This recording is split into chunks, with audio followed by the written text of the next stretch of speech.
गुरुर्ब्रह्मा गुरुर्विष्णु गुरुर्देवो महेश्वरः गुरुर्साक्षात् परं ब्रह्म तस्मै श्री गुरुवे नमः। तस्मै श्री गुरुवे नमः। बोलिए श्री सद्गुरुदेव की जय। आप समस्त श्रोता बंधुओं को मेरा हृदय से प्रेम पूर्वक नमस्कार। आइए गरुड़ पुराण अध्याय 16 चल रहा है, जिसका ये 6वां एपिसोड है। इसमें आप सभी लोगों का स्वागत है, हार्दिक अभिनंदन है।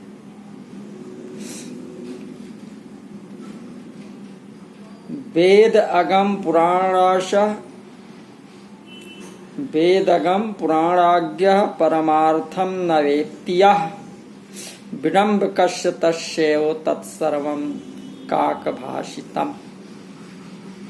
क्या कहा कि वेद शास्त्र और पुराणों को जानने वाला ज्ञाता भी जो व्यक्ति परमार्थ को नहीं जानता, विडंबनाग्रस्त उसका पूर्वोक्त समस्त ज्ञान कौए के कांव कांव करने के समान है।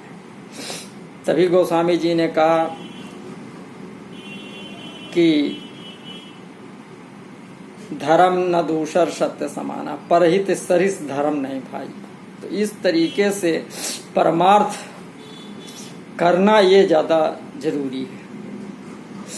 इदं ज्ञानम इदं ज्ञेयम इति चिंता समाकुला पठन्त अहर्निशम शास्त्रम पर तत्व परांग मुखा। क्या गरुड़ पुराण आदेशित कर रहे हैं कि परम तत्व से परांग मुख जीव, यानी परम तत्व से जो परांगमुख है, ये ज्ञान है, ये ज्ञेय है। इसी चिंता में व्याकुल रहकर रात दिन शास्त्रों का अध्ययन करते हैं। यानी परम तत्व से तो अज्ञान है, परम तत्व है नहीं, परांगमुख है। और ये ज्ञान है, ये ज्ञेय है, इस चिंता में जो व्याकुल रहते हैं, रात दिन शास्त्रों का अध्ययन करते रहते हैं। वाक्य छंदो निबंधेन काव्य अलंकार शोभिता चिंतया दुखता मूढ़ास्तिष्ठन्ति व्याकुल इंद्रिया। क्या बताया कि काव्यचित अलंकारों से शोभायमान गद्य, वाक्य रचना या छंदोबद्ध कविता की रचना करने पर भी विषय उपभोग के प्रति लालायित इंद्रियों वाले तत्व ज्ञान रहित मूढ़ व्यक्ति नाना प्रकार की चिंताओं के कारण दुखी रहते हैं। यानी केवल काव्य, अलंकार, गद्य, पद्य, छंद, कविता, इस सब की रचना करना और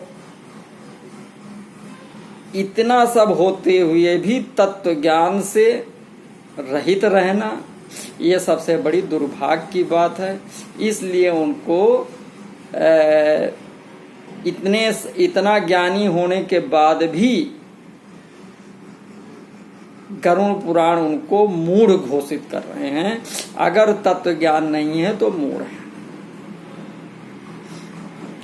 तभी का क्या हुआ, वेदों के पढ़ने से न पाया ज्ञान को, आत्मा जाने बिना वो ज्ञानी कहलाता नहीं। ये कबीर साहब जी ने कहा, उसी चीज को बता रहे हैं। अन्यथा परमं तत्वं जनाः कृष्यन्त च अन्यथा शास्त्र सद्भाव व्याख्याम कुर्वन्त च अन्यथा। क्या कहते हैं कि वे व्याकुल इंद्रियां मूर्ख हैं।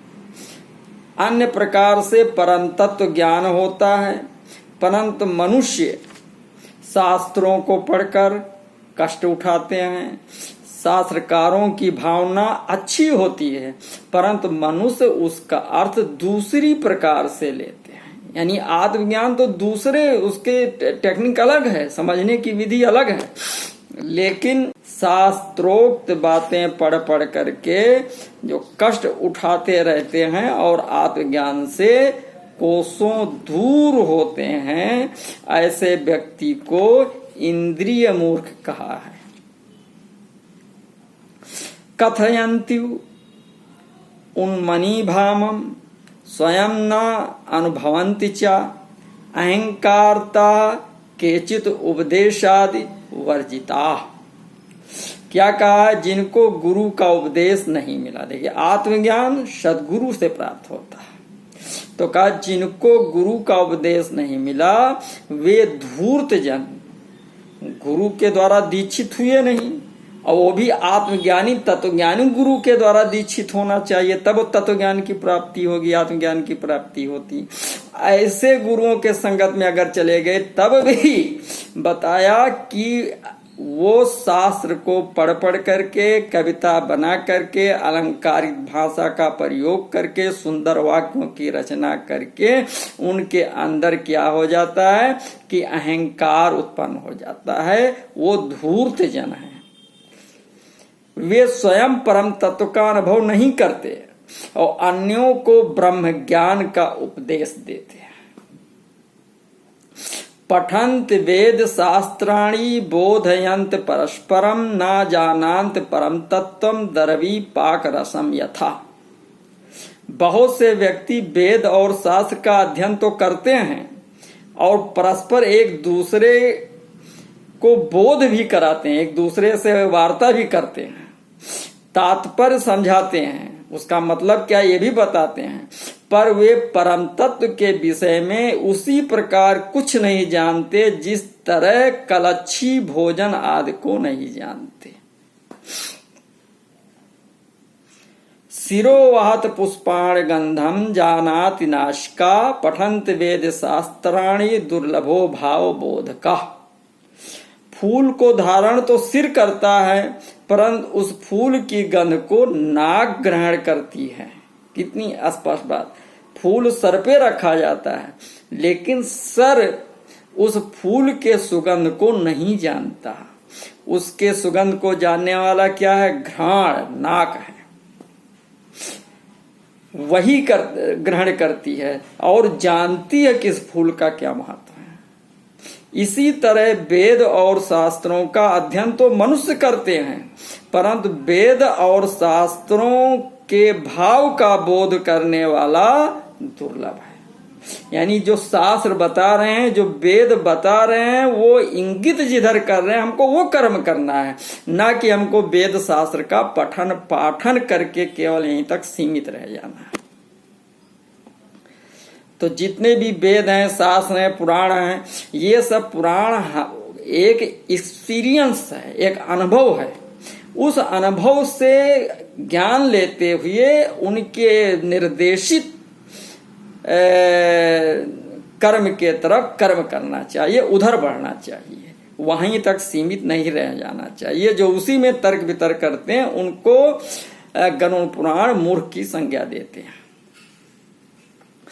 तत्वम आत्मस्तम ज्ञात्वा, तत्वम आत्मस्थ अस्मस्थम ज्ञात्वा मूढ़ा शास्त्रोष महाति गोपा कुछ गते छागे कूपे पश्यत दुर्मति।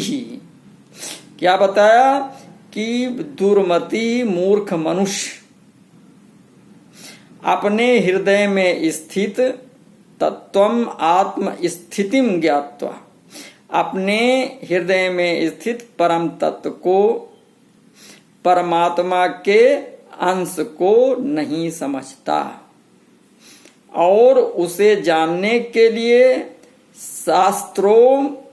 शास्त्रेषु महाति, शास्त्रों के अध्ययन में उसी प्रकार भटकता फिरता रह जाता है जैसे गोपा कुछ ग्रते छागे, जैसे उसी प्रकार भटकता रह जाता है जैसे कोई मूर्ख ग्वाला अपने कोख में बकरे को पकड़ रखने पर भी उसको खोजने के लिए कूपे पश्यति, कुएं में देखता फिरता है। यानी क्या मतलब हुआ कि परम तत्व को हम नहीं समझ रहे हैं और शास्त्र का अध्ययन करके इसी प्रकार भटकते फिरते रहते हैं। जैसे कोई चरवाहा, वो कोख में तो बकरी दाबे हुए है और उसको समझ में आ रहा है कि बकरी कुएं में गिर गई है, तो वह कुओं में ढूंढता फिर रहा है, और जबकि उसके बगल में ही। कहने का तात्पर्य है कि जो परम तत्व है, जो परमात्मा का अंश है, ईश्वर अंश जीव अविनाशी चेतन अमल सह सुख राशि, वो आपके हृदय में ही है। तो अपने अंदर ना जा करके वो बाह्य इंद्रियों के माध्यम से बाह्य संसार में खोजता फिरता है। ये ऐसे व्यक्ति को भटकना बताया गया और उन्हें मूर्ख की संज्ञा दी गई।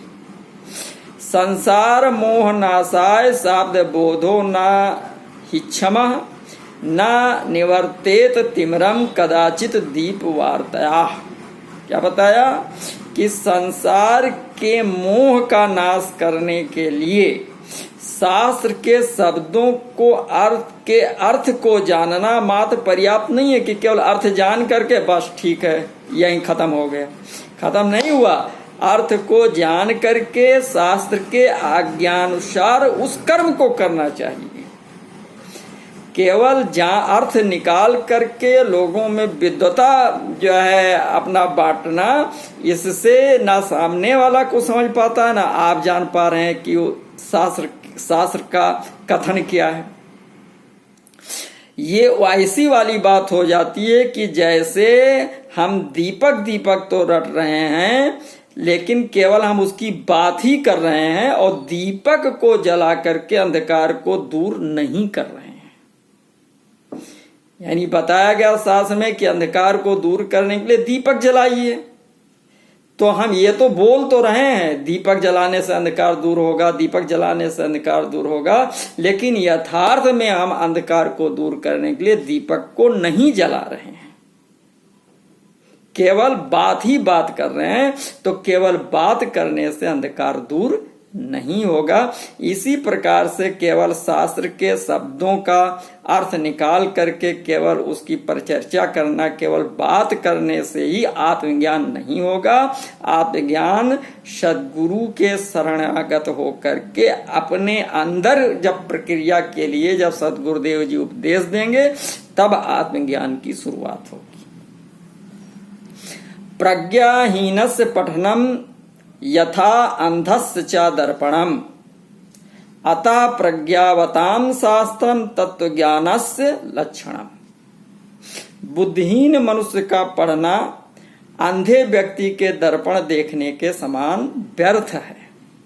अतः बुद्धिमान व्यक्ति को ही शास्त्रीय तत्वज्ञान का लक्षण हो सकता है, अर्थात बुद्धिमान को ही तत्वज्ञान लक्षित हो सकता है। क्या बता रहे हैं कि अगर विवेक काम नहीं कर रहा है, विवेक जागृत नहीं हुआ है, और विवेक जागृत नहीं है और हम शास्त्रों का अध्ययन कर रहे हैं, तो उसी प्रकार से जो उपमा दिया है कि जिस प्रकार एक अंधा व्यक्ति वो दर्पण देख रहा है, अब वो अंधा है तो उसके लिए दर्पण क्या काम करेगा। तो उसी प्रकार बुद्धिहीन व्यक्ति शास्त्रों का अध्ययन करके उससे कुछ भी नहीं प्राप्त कर पाते हैं, लेकिन जो बुद्धिमान होते हैं वे शास्त्रों के तत्व ज्ञान के लक्षण को परख लेते हैं और उसकी तरफ तत्व ज्ञान प्राप्त करने के तरफ अग्रसित हो जाते हैं। इदम ज्ञानम इदम ज्ञेयम सर्वम तु श्रोतुम इच्छति दिव्य वर्ष सहस्त्रायु शास्त्रा अंतम नैव गच्छति। यह जाना, इसको जाना, ये सब सुनने की इच्छा है। किसी की आयु वेद गणना अनुसार दिव्य 1000 वर्षों की है, पर शास्त्र का कभी खात्मा नहीं होता। शास्त्र पर शास्त्र, शास्त्र पर शास्त्र हैं। इसलिए हम शास्त्र पढ़कर ही केवल अपने आत्मा का कल्याण नहीं कर पाएंगे। अनेकानि च शास्त्राणि स्वल्प आयु विघ्न कोटया तस्मात् सारम विजानीयात क्षीरम हंस इवाम भस। शास्त्र असंख्य हैं, प्रत्येक प्राणी की आयु छोटी है, स्वल्प है, उसमें भी विघ्न बहुत जाते हैं। इसलिए शास्त्रों का सार निकाल लें, जैसे यानी उसका सार को गहरे थोथा दे उड़ा है। जैसे हंस जल से दूध निकाल लेता है, उसी प्रकार जो बुद्धिमान व्यक्ति होता है वो शास्त्रों से सार को निकाल करके और उसके तरफ क्रियाशील हो जाते हैं। शास्त्र के आज्ञानुसार कर्म करते हैं। अभ्यस्य वेद शास्त्राणि तत्त्वं ज्ञात्वाथ बुद्धिमान पलालम इव धन्यार्थी सर्वशास्त्राणि संत्यजत। जो बुद्धिमान व्यक्ति होते हैं वे शास्त्रों का अभ्यास कर परम तत्व को जानकर शास्त्रों का उसी प्रकार त्याग कर देते हैं जैसे चावल की इच्छा रखने वाले उसकी भूसी को त्याग कर देते हैं। यानी चावल हमको चाहिए तो हमने धान को कूटा, भूसी हटा दिया, चावल ले लिया, तो तत्व को ग्रहण कर लिया। तो इसी प्रकार जो बुद्धिमान व्यक्ति होते हैं वो शास्त्रों से सार तत्व निकाल करके शास्त्र के पीछे नहीं पड़ते, शास्त्र को एक तरफ कर देते हैं। जैसे मान लीजिए कि हमें मकान के दूसरे मंजिल पे जाना है और हम दूसरे मंजिल पर जाने के लिए जीने के माध्यम से जाएंगे।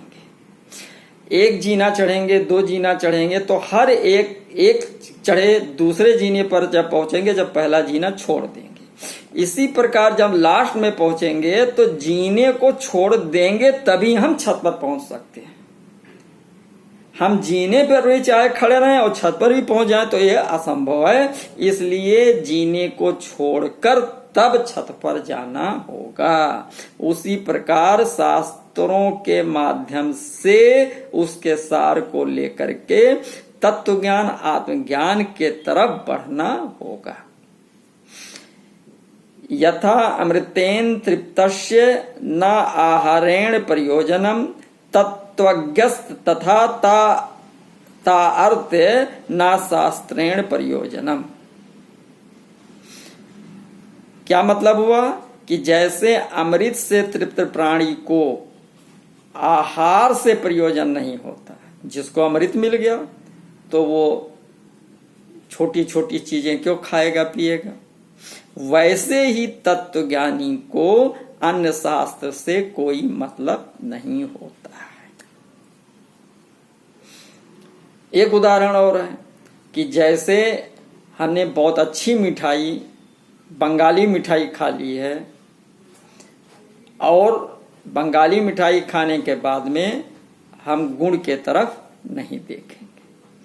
उसी प्रकार से जो तत्व ज्ञान रूपी अमृत तत्व को जिसने प्राप्त कर लिया है वो शास्त्रों के तरफ फिर नहीं देखेगा।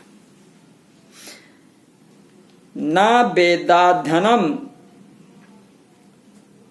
मुक्ति ही ना शास्त्र पठनाद अपि ज्ञानादेव ही कैवल्यम न अन्यथा विनत आत्मजम। वेदाध्ययन से, शास्त्र पढ़ने से मुक्ति नहीं मिलती। ना वेद्या अध्ययनम मुक्ति ही ना शास्त्र पठनादि अपि, यानी वेदाध्ययन से, शास्त्र पढ़ने से मुक्ति नहीं मिलती। ज्ञानादेव ही कैवल्यम न अन्यथा विनत आत्मजा। ज्ञान से ही मोक्ष प्राप्त होता है और कोई अन्य साधन नहीं है।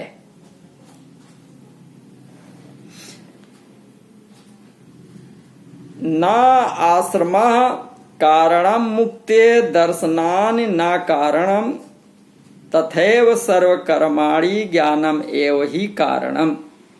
जिस तरह मुक्ति के लिए ना तो आश्रम धर्म का अनुष्ठान आवश्यक है, न दर्शनों का अध्ययन आवश्यक है, और ना तो कर्म ही कारण है, मात्र ज्ञान ही मोक्ष का उपाय है। यानी मुक्ति प्राप्त करने के लिए सदगुरुदेव जी से ज्ञान जब तक नहीं प्राप्त करेंगे तब तक मुक्ति नहीं मिलेगी।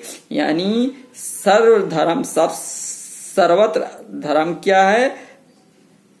सदगुरुदेव जी से आत्मज्ञान तत्व ज्ञान की प्राप्ति करना, यही मोक्ष का उपाय है। मुक्तिता गुरु आगे का विद्या सर्वा विडंबिका काष्ठभार शास्त्रेषु हे एकम संजीवनम परम। गुरु का वचन ही मोक्ष देने वाला होता है, अन्य सब विद्याएं विडंबना मात्र हैं। लकड़ी के हजारों भागों की अपेक्षा एक संजीवनी ही श्रेष्ठ है। एक संजीवनी बूटी मिल गई तो जीवित हो गए, और लकड़ी के ढेर सारे पूरे जंगल ही इकट्ठा कर डालें और संजीवनी नहीं है तो वो जंगल बेकार है, वो आपको जीवन प्रदान नहीं कर सकते। अद्वैतम ही शिवम प्रोक्तम क्रियायास विवर्जितम गुरु वक्त्रेण लभ्यते ना अधिता अगम कोट भी। कर्मकांड और वेद शास्त्र के अध्ययन रूपी परिश्रम से रहित केवल गुरु जी के मुख से प्राप्त अद्वैत ज्ञान ही कल्याणकारी कहा गया है। अन्य हजारों शास्त्रों को पढ़ने से कोई लाभ नहीं है। आगम उक्तम विवेकोत्थम द्विधा ज्ञानम चक्षते शब्द ब्रह्म आगमम अयम परम ब्रह्म विवेकजम। वेदादि आगम शास्त्रों का अध्ययन तथा विवेक, इन दो तरीकों से ज्ञान की प्राप्ति होती है। आगम से शब्द ब्रह्म का ज्ञान प्राप्त होता है और विवेक से परम ब्रह्म का ज्ञान प्राप्त होता है। यानी सद्गुरु के शरणागत जा करके सद्गुरु से ज्ञान तत्व ज्ञान प्राप्त करके, कृष्ण जी ने गीता में भी कहा तद्धिन प्रणिपातेन पर प्रश्नेन सेवया उपदेशन्ति ते ज्ञानम ज्ञानिनस् तत्वदर्शिना। तो सद्गुरु से ज्ञान प्राप्त करके और उनके शरणगत हो करके उनके आज्ञा में रह करके मोक्ष की प्राप्ति कर सकते हैं। नमस्कार।